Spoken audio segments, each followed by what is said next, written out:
નમસ્કાર દર્શક મિત્રો, મંતવ્ય ન્યૂઝનો કાર્યક્રમ પુરુષાર્થ ટેક્સ સિમ્પ્લિફાઈડમાં આપનું સ્વાગત છે। તો આ સાથે જ ગઈ એપિસોડમાં આપણે જે વાત કરી હતી જીએસટીને લઈને અને સરળ ભાષામાં અને સાદી ભાષામાં આપણે જે સમજ્યા હતા ટેક્સ સિમ્પ્લિફાઈડ કાર્યક્રમમાં, તો આજે પણ આપણે જીએસટીને લઈને જ વાતચીત કરીશું અને ખાસ મુદ્દા ઉપર અનેક સરળ ભાષાઓમાં આપણે આજે ચર્ચા કરીશું।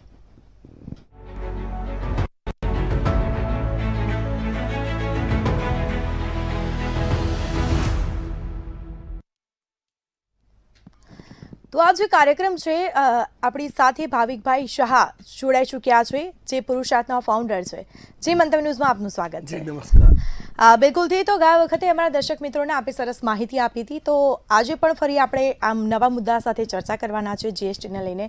તો ખાસ તો એ સમજાવશો કે વેપારીઓ જીએસટીમાં સૌથી સામાન્ય ભૂલ કઈ કરી શકે છે? સૌથી સામાન્યમાં સામાન્ય ભૂલો વેપારી તરફથી એ થાય છે કે GSTR 3B અને GSTR 1 એ બેમાં GSTR 3B અને GSTR 1 આ બેમાં જે મિસમેચ તફાવત એ મુખ્ય કારણ છે।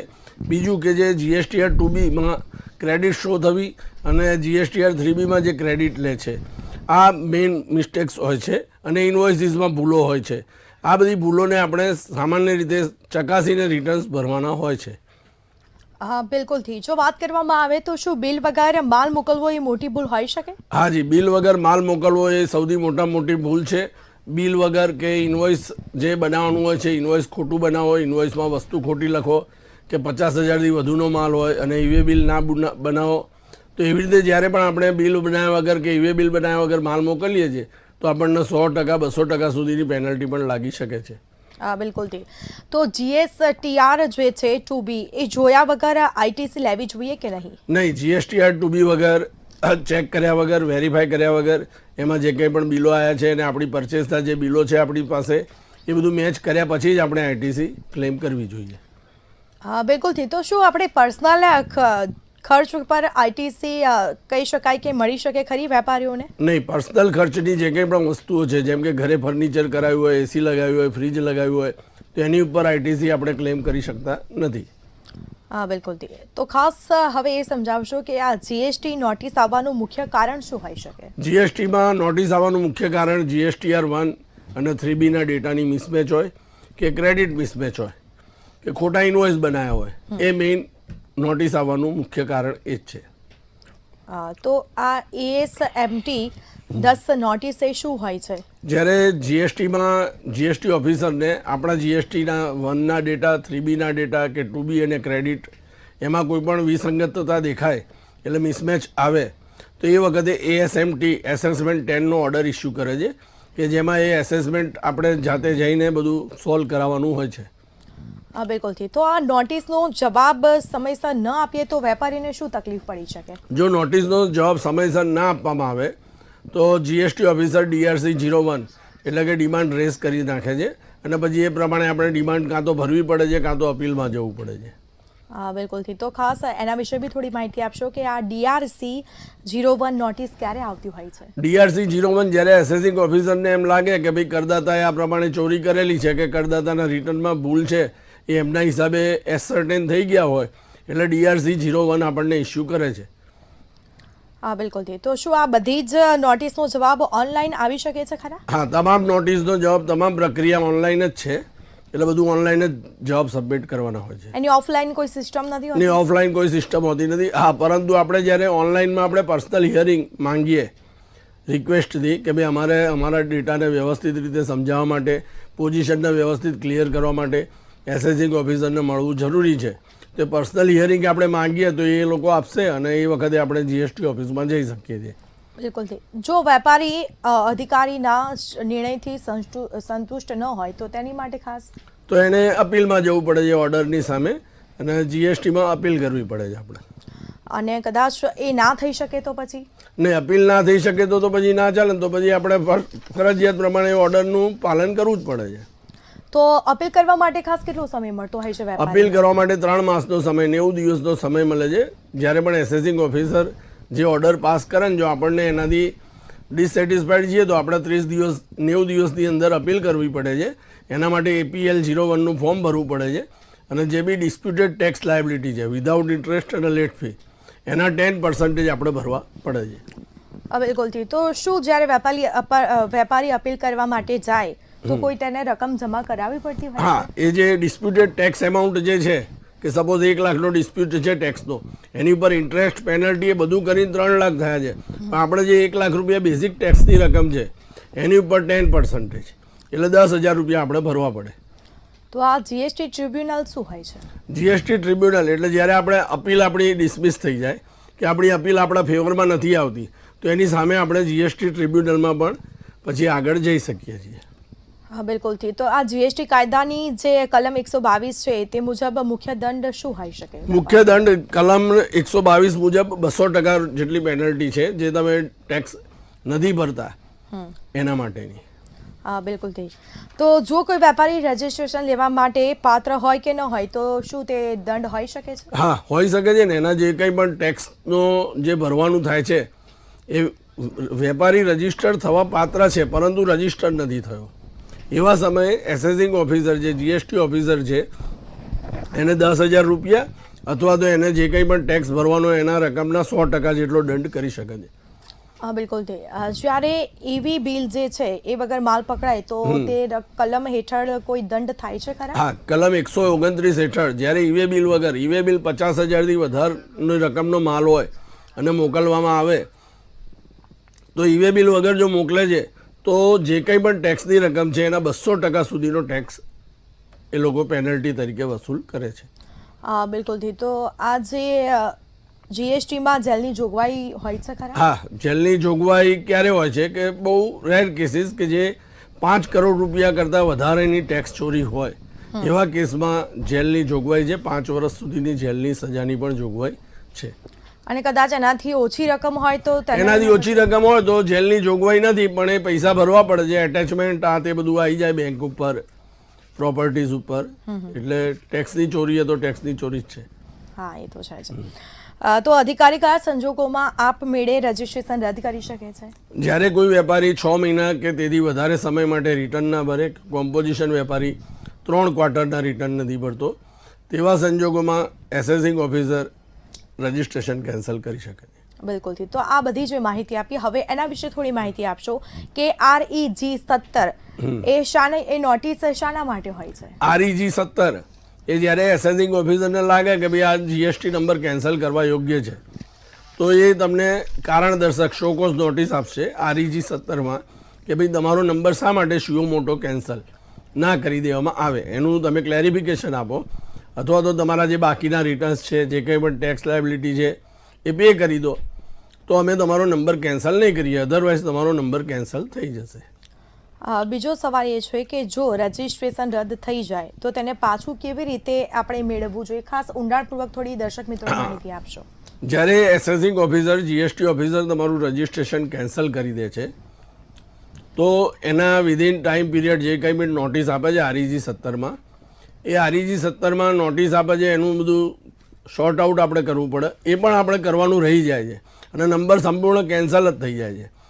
તો એવા કેસમાં આપણે રિવોકેશન ઓફ કેન્સલેશનની આપણે વિધિન 6 મંથ 180 ડેઝમાં આપણે એપ્લિકેશન કરી શકીએ છીએ કે જેમાં આપણે શ્યોરિટી આપવી પડશે કે ભાઈ મારા જે કંઈ પણ બાકીના ટેક્સ રિટર્ન્સ છે એ હું ભરી દઉં, જે કંઈ પણ ટેક્સ લાયબિલિટી છે એ હું પે કરી દઉં છું અને હવેથી ઇન ફ્યુચર મારાથી આવી કોઈ ભૂલ નહીં થાય એ પ્રમાણેનું એક અંડરટેકિંગ આપણે આપવું પડે છે અને ત્યારબાદ એ લોકો નંબર એમને યોગ્ય લાગે તો ચાલુ કરી શકે છે.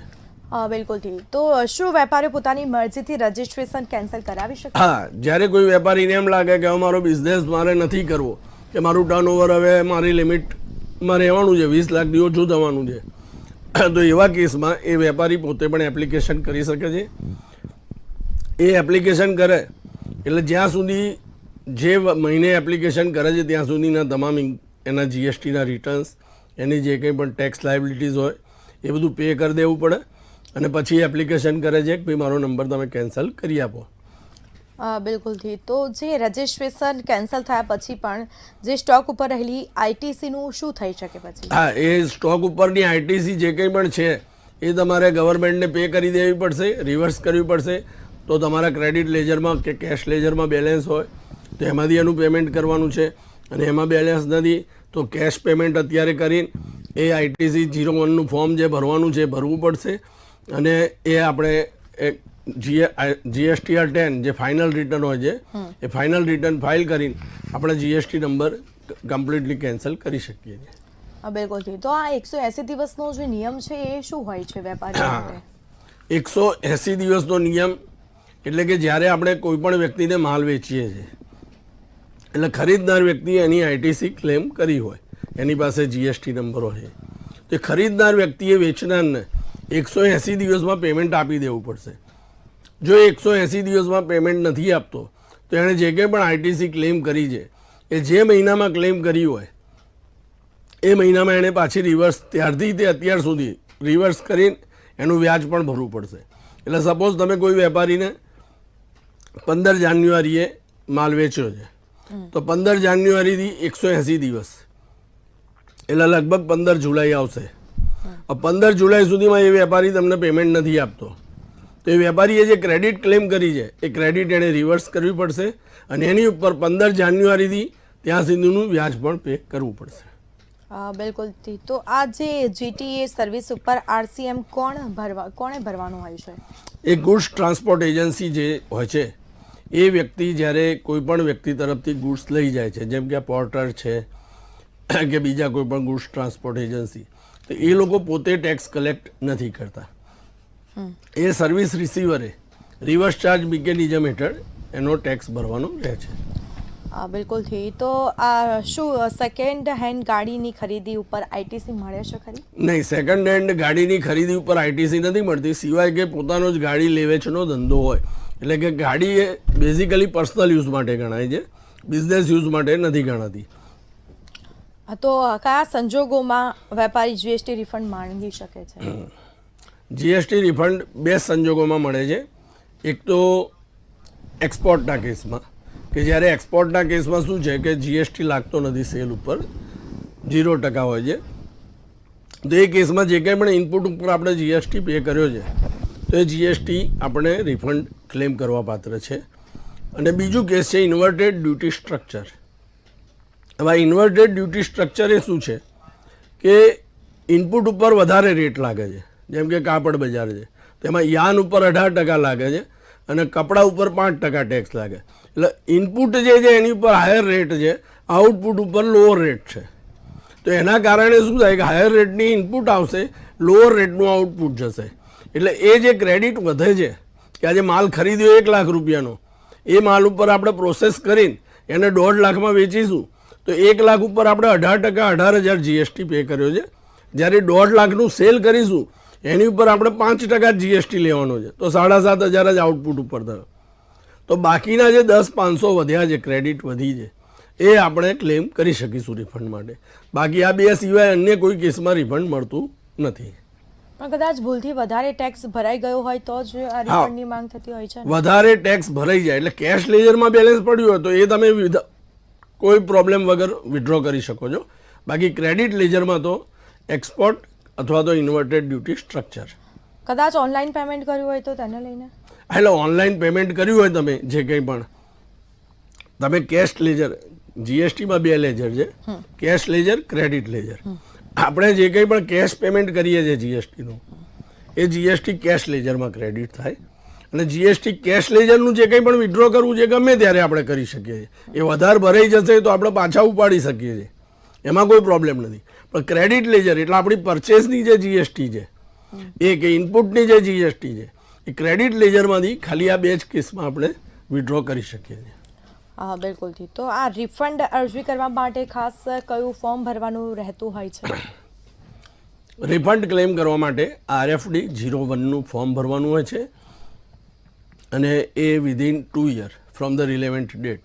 એટલે જ્યારે બી જે વસ્તુ આપણે પરચેસ કરી છે એ વસ્તુની પરચેસ ડેટથી અત્યારે 2 વર્ષ થવા જોઈએ. 2 વર્ષથી વધારે ટાઈમ વીતી જાય તો પછી રિફંડ ક્લેમ ના કરી શકીએ. પછી રિફંડ 2 વર્ષથી કદાચ સ્કીપ થઈ ગયું હોય તો એ પછી 0 થઈ જાય? હા, 0 થઈ જાય, નહીં આગળ કશું નહીં. બિલકુલથી. તો આ રિફંડ મેળવવા માટેની સમય મર્યાદા શું હોય છે? એ within 2 year from the relevant date. Okay, હા. તો કેપિટલ ગુડ્સ પરથી આઈટીસીનું રિફંડ મળી શકે ખરા? હા, કેપિટલ ગુડ્સ પર આઈટીસીનું રિફંડ ખાલી એક્સપોર્ટના જ કેસમાં મળે છે. એમાં ઇન્વર્ટેડ ડ્યુટી સ્ટ્રક્ચરમાં લાભ નથી મળતો. કે જ્યારે કોઈ પણ વસ્તુ કોઈ સ્પેશિયલ યુનિટ આપણે એસ્ટાબ્લિશ કરીએ છીએ સ્પેશિયલ ઇકોનોમિક ઝોનમાં કે જેનો સ્પેસિફિક પર્પઝ એક્સપોર્ટનો જ છે, તો એવા કેસમાં એમાં જે કંઈ પણ પ્લાન્ટ મશીનરી બધું યુઝ થયું છે તો એનું આપણે રિફંડ ક્લેમ કરી શકીશું. હા, બિલકુલથી. તો આ LUT એ શું હોય છે? LUT that is letter of undertaking. જ્યારે કોઈ પણ વ્યક્તિ એક્સપોર્ટ કરવા કોઈ પણ વેપારી માંગતું હોય એ વખતે એણે આ LUT જનરેટ કરવું પડે છે. એના અંતર્ગત 2 વિટનેસના નામ એડ્રેસ લખવાના હોય છે અને એ જે કંઈ પણ આપણે એક્સપોર્ટ કરીશું એની બધી જ રૂલ્સ રેગ્યુલેશન, એના શિપિંગ બિલ, આ તે બધું ટાઈમસર આવશે, એનું પેમેન્ટની એન્ટ્રી ટાઈમસર થઈ જશે, એ પ્રમાણેનું એક અન્ડરટેકિંગ છે અને અન્ડરટેકિંગના આધારે આપણે ભવિષ્યમાં રિફંડ માટે અરજી કરી શકીએ છીએ. બિલકુલથી. તો આ જે ઇમ્પોર્ટ છે એટલે કે આયાત ઉપર ખાસ કયું જીએસટી લગાડવામાં આવે? નહીં, આયાત ઉપર કોઈ જીએસટી હોતો નથી, એના ઉપર સ્પેશિયલ રેટ લાગુ પડતા હોય છે. હા, બિલકુલથી. ખાસ કરીને શું ઇમ્પોર્ટ ઉપર પહેલા આઈજીએસટીની ક્રેડિટ આઈટીસી મળી શકે છે? હા, એટલે ઇમ્પોર્ટ ઉપર જે આઈજીએસટી ભર્યો છે આપણે, કે જે એની એ જ વસ્તુ ધારો કે ઇન્ડિયામાં હોત તો અહીંયા કેટલા ટકા ટેક્સ લાગતો હતો એ પ્રમાણેની આ જીએસટી રિકવર થાય છે. તો એ બિઝનેસ યુઝ માટે એ વસ્તુ યુઝ થઈ હશે તો ઇમ્પોર્ટની વસ્તુ ઉપરનો પે કરેલો આઈજીએસટી આપણે ક્રેડિટ લઈ શકીશું, આઈટીસી લઈ શકીશું.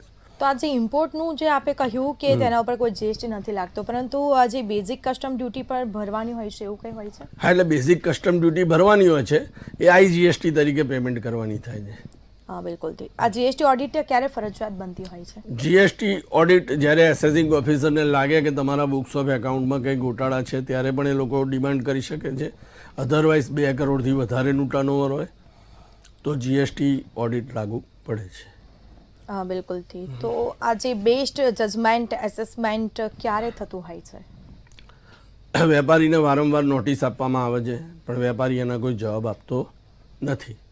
એ વખતે એસેસિંગ ઓફિસર એની પાસે ઉપલબ્ધ રેકોર્ડના આધારે જે કંઈ પણ એનું એસેસમેન્ટ કરે that is called best judgment assessment. એટલે એના આધારે પછી એ નક્કી કરી નાખે કે ભાઈ આટલો તારે ટેક્સ ભરવાનો છે. Best judgment assessment. એટલે જજ ખાલી જજમેન્ટથી જ હા, એ કારણ કે વેપારી રિસ્પોન્સ જ નથી આપતો. વેપારીને અનેક નોટિસો આપી, એને 4-5 વાર નોટિસ આપી, ઘરે જઈને આપી આવ્યા, એના દરવાજે ચોંટાડી આવ્યા, દુકાન જ બંધ છે, જે રેસિડેન્સ એડ્રેસ આપ્યું છે પણ ત્યાં પણ નથી, તો શું કરશે? કદાચ પછી અધિકારી એમને જજમેન્ટથી પૈસા ભરવાનું કે ટેક્સ ભરવાનું કહે છે અને કદાચ એ નથી ભરતો તો પછી એની આગળ રિકવરીની પ્રોસિડિંગ થશે. બિલકુલ. એનું એટેચમેન્ટ થશે, બેંકનું એટેચમેન્ટ થશે, ગાર્નિશિંગ ઓર્ડર નીકળશે કે જે પાર્ટી પાસેથી એને પૈસા લેવાના હશે એ બધું ડિપાર્ટમેન્ટ શોધશે આગળ. બિલકુલ. અને પછી કદાચ જો વેપારી મળે છે તો તેની સામે એની સામે તમામ કાર્યવાહી ઊભી રહેશે અને પછી આ જજમેન્ટના હિસાબથી એને પૈસા બી ભરવા પડશે. એનો ટાઈમ લિમિટ પૂરો થઈ ગયો છે તે અપીલ પણ નહીં કરી શકે. એટલે જીએસટીમાં નોટિસ નો જવાબ નહીં આપવો એ મહામૂર્ખામી છે. આપણે ત્યાં કંઈ પણ નોટિસ આવે છે, કોઈ પણ ક્લેરિફિકેશન રિક્વાયર્ડ હોય છે તો એનો જવાબ હંમેશા આપવો જોઈએ અને એ પ્રોપરલી આપણે એનો ફોલોઅપ કરવો જોઈએ. કોઈ પણ આપણા કન્સલ્ટન્ટની સલાહ લેવી જોઈએ. હા, બિલકુલથી. તો આ જોબ વર્ક એટલે શું હોય છે? કોઈ પણ માલ ઉપર આપણે પ્રોસેસિંગ કરવાનું હોય. જેમ કે કાપડ છે તો કાપડમાંથી રેડીમેડ ગાર્મેન્ટ બનાવવાનું છે. હવે કોઈ વ્યક્તિ જે પોતે જ કાપડ ખરીદીને રેડીમેડ ગાર્મેન્ટના યુનિટને મોકલે અને એ માણસ એના પેન્ટ શર્ટ બધું બનાવીને મોકલે તો આ જે છે એ જોબ વર્ક માટે આપણે માલ આપ્યો છે. એ જોબ વર્ક માટે માલ આપ્યો છે, કોઈ વેચ્યું નથી, આપણે એને વેચાણ નથી કર્યું. હજી તે રો મટીરિયલમાંથી ફિનિશ ગુડ્સ બનાવીને આપણા ત્યાં પાછું આવશે. એટલે જ્યારે માલ ઉપર કોઈ પ્રક્રિયા કરવા માટે માલ એક જગ્યાએથી બીજી જગ્યાએ આપણે મોકલીએ છીએ તો એને જોબ વર્ક કહેવાય. બિલકુલથી. આઈટીસી 4 ફોર્મ ક્યારે ભરવાનું હોય છે? જોબ વર્કર જોડે આપણે જે માલ મોકલીએ છીએ એ કેટલો મોકલ્યો, ક્યારે મોકલ્યો, એમાંથી કેટલો પાછો આવ્યો તૈયાર થઈને, આ બધી જે કંઈ પણ વિગત છે એ ક્વાર્ટરલી શો કરવી પડે દરેક જોબ વર્કરે અને દરેક વેપારીએ પણ. એટલે આઈટીસી 4માં એણે શો કરવું પડે. એટલે આ ફોર્મ ક્યારે ભરવાનું હોય છે? 6 મહિને કે પછી 1 વર્ષે? ક્વાર્ટરલી દર 3 મહિને. ઓકે. અને જે રીતે આ જોબ વર્ક માટે મોકલેલો જે માલ છે કેટલા સમયમાં પરત આવવો જોઈએ તેના વિશે થોડી વિધિન દર્શક 1 મિત્રોને યર માહિતી ફોર આપશો. રો મટીરિયલ, કે ભાઈ કોઈ પણ કાચો માલ છે રો મટીરિયલ, એના માટે 1 વર્ષનો પીરિયડ છે કે 1 વર્ષની અંદર એ કમ્પલસરી પાછું આવી જ જવું જોઈએ, અધરવાઇઝ એ વેચાણ ગણવામાં આવશે. કે ભાઈ આજે મેં 100 મીટર કપડું આપ્યું છે તેમાં 2 મીટરના શર્ટ બનવાના તો મારે 50 શર્ટ મારા ત્યાં પાછા આવી જવા જોઈએ વિધિન 1 યર. અને એ જ વસ્તુ સપોઝ કેપિટલ ગુડ્સ છે, એટલે કોઈ મશીનરી છે તો એ મશીનરી એ આપણી વિધિન 3 યરનો ટાઈમ લિમિટ છે કે ભાઈ 3 વર્ષમાં એ મશીનરી આપણી તૈયાર થઈને પાછી આવવી જોઈએ. અને જો માલ સમયસર પરત ના આવે તો તેની માટે કોઈ પગલાં? માલ સમયસર પરત નથી આવતો તો જે દિવસે આપણે માલ મોકલ્યો છે એ દિવસથી એને સેલ ગણી લેવામાં આવશે. સપોઝ મેં અત્યારે માર્ચ 2026માં જ માલ મોકલ્યો છે અને માર્ચ 2027 સુધીમાં, ફેબ્રુઆરી 27 સુધીમાં પાછો નથી આવતો, 12 મહિના પૂરા થઈ ગયા, તો માર્ચ 26થી એનું સેલ ગણવામાં આવશે અને વ્યાજ સાથે ટેક્સ ભરવો પડશે, જે કંઈ પણ એપ્લિકેબલ રેટ હોય. અને કદાચ પછી વ્યાજ ન ભરતો હોય વેપારીને? ના, એ તો ભરવું જ પડે, ફરજિયાત ભરવું પડે, એમાં કોઈ ઓપ્શન જ નથી. નહીતર અપીલમાં જવું પડે, બાજવું પડે ને ભરવું જ પડે. બિલકુલ.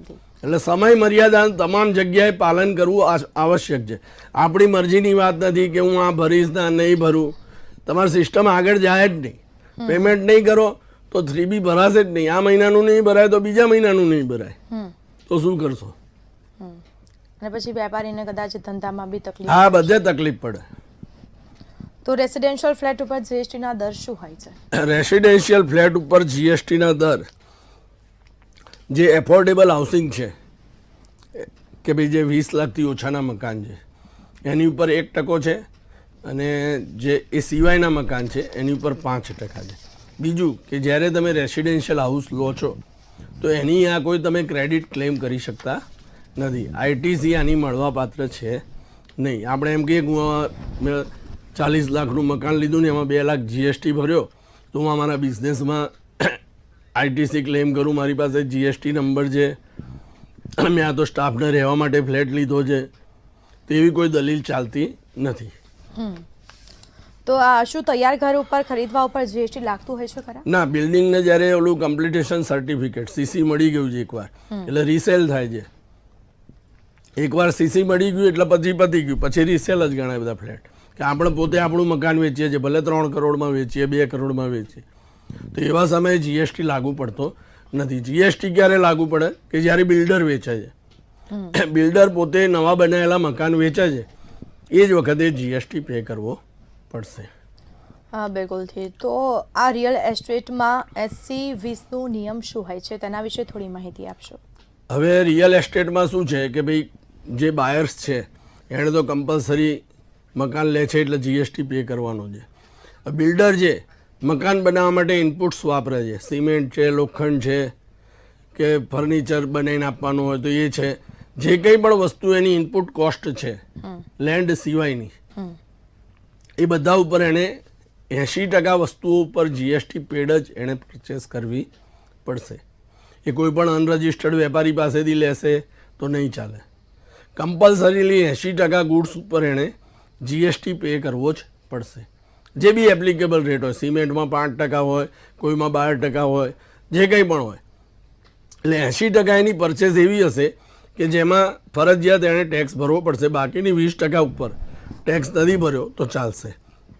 હવે અહીંયા જો 80% કરતાં ઓછું થાય છે કે ભાઈ 40% 50% માલ એવો છે કે જેમાં જીએસટી પે કર્યો છે, બાકીના 50%માં નથી કર્યો, તો એણે બાકીના 30% ઉપર આરસીએમ એટલે રિવર્સ ચાર્જ મિકેનિઝમ, એણે ઈંટો લીધી પણ ઈંટો અમુક ઈંટો અનરજિસ્ટર્ડ વેપારી પાસેથી લીધી, અમુક રજિસ્ટર્ડ વેપારી પાસેથી લીધી. તો રજિસ્ટર્ડ વેપારી પાસેથી લીધી એટલે તો બરાબર છે કે એનું જીએસટી ઇન્વોઇસ આવશે, પણ અનરજિસ્ટર્ડ છે તેનું પાસે જીએસટી ઇન્વોઇસ નહીં આવે એટલે જીએસટી પે કર્યો નથી. તો એવા કેસમાં શું થશે કે ભાઈ એ જીએસટી એણે રિવર્સ ચાર્જ મિકેનિઝમ હેઠળ પે કરવો પડશે. બિલકુલ.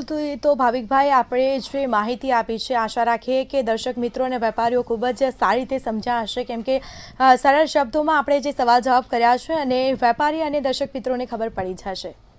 અને તે બદલ જે સરસ માહિતી આપી તે બદલ આપનો ખૂબ ખૂબ આભાર. જી નમસ્કાર. તો આજે જીએસટીને લઈને જે માહિતી આપવામાં આવી છે ફરી મળીશું એક નવા એપિસોડમાં. ઘણા બધા હજી જીએસટીને લઈને સવાલ છે તેની ચર્ચા કરીશું અને ફરી મળીશું. મને રજા આપશો. નમસ્કાર.